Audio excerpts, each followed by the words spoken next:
sorti en Yago d'Alexis Borges.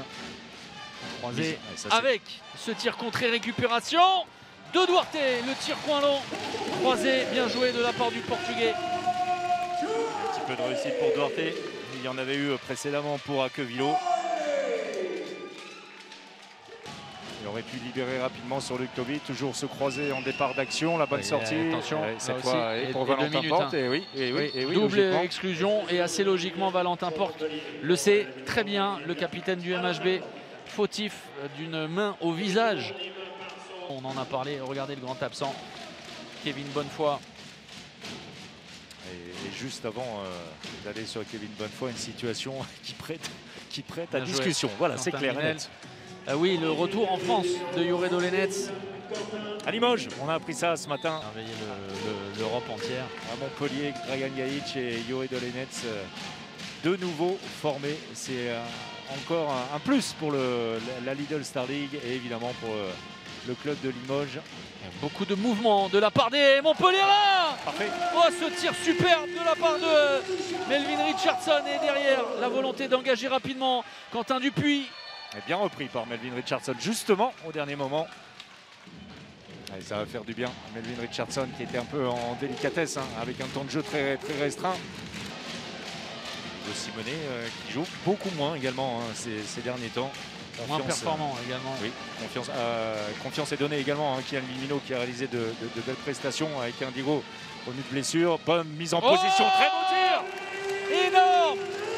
La flèche décochée par Melvin Richardson après ce travail préparatoire absolument remarquable.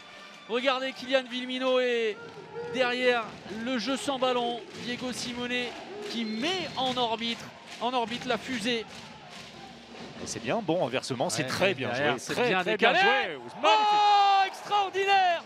Ce mouvement conclu par l'USAM avec Mohamed Sanad. La bonne défense, le bras élevé. Richardson! Une nouvelle fois hors secteur au premier poteau. Plus 1 pour Montpellier. Quelle partie de la part de Melvin Richardson. 5 secondes à jouer. Et l'arrêt de Chego. Et le but! Le ballon récupéré au buzzer pour aller égaliser à 15 partout. Le suspense est total et la partie remarquable entre Montpellier et Nîmes. Regardez la défense de l'Aisne, bras levé avec le bloc. Quel engagement et le travail de bloc, effectivement, la conclusion avec énorme. Oh, et le ballon éclaté par celui qui vient de marquer et qui va peut-être permettre à Mohamed Sanad de doubler. Et bien voilà, en l'espace de quelques instants, Nîmes fait la différence et reprend l'avantage. Richardson, il la passe pour Borges un peu trop loin. À droite. Derrière, là aussi, Mohamed Sanad face à Chego. Oh, quelle intervention du gardien croate. Alors non pas à égalité numérique, mais en supériorité numérique parce que les Montpellier sont à 6 en attaque et donc sans gardien de but. Le renversement, il est bien joué, ça va aller jusqu'à Yanis Len. Qui ne tremble pas pour aller ajuster Théodore Paul.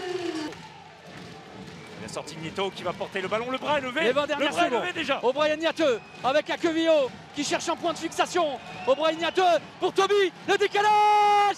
Et l'arrêt. C'est repris, c'est repris. Ce ballon qui rentre. Incroyable fin de rencontre avec Luc Toby qui a réussi derrière la sortie autoritaire de Julien Robichon. Il n'y a rien d'autre qu'un simple jet franc. Et derrière, les esprits s'échauffent. Oui, avec Hugo Desca à nouveau dans les rôles principaux. Il a été séché, mais on va le revoir. François-Xavier, je suis au bord du terrain.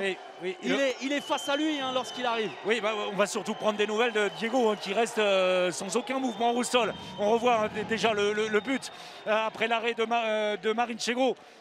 Face à Mohamed Sanad, c'est bien Luc Toby qui reprend et puis cet engagement rapide bien évidemment. Attention pour Diego, on va peut-être revenir. Attention. Oui, on va revenir. Le contact est très important. Il est complètement KO, il a perdu connaissance. Bougnol retient son souffle.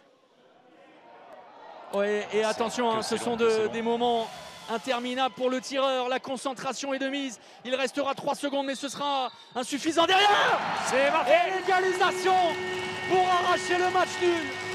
Montpellier réussit à sauver l'essentiel. 1 point, sinon rien. Nîmes réussit à venir faire match nul ici comme en 2006.